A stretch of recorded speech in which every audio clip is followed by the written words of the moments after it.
ஞான சித்தர் ஓம் ஸ்ரீ ராஜயோக குரு சரணம்.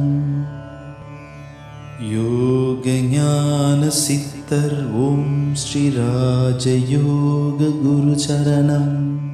பிராணசக்தி வசப்பட்டால் தான் பிராணசக்தியை நம்ம பயன்படுத்த முடியும். பிராணசக்தி வசப்படாமல் பயன்படுத்த முடியாது. இதை வசப்படுத்துறது என்பது இந்த குரு இடத்துல அந்த பவர் இருக்கணும். இந்த யோக சக்திக்கு ஜாதி மத பேதமே கிடையாது.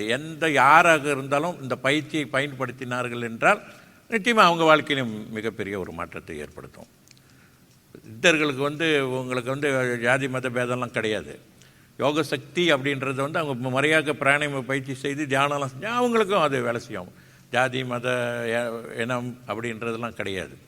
இது சிறப்பாக நம்பவர்களுக்கு இது அமைஞ்சிருக்கு. அவ்வளோதான். யார் பின்பற்றினாலும் அவர்களும் அதில் சிறப்படைய முடியும். ஆக பிராண சக்தியை வசப்படுத்துவது தான் இதில் ரொம்ப ஒரு முக்கியம்.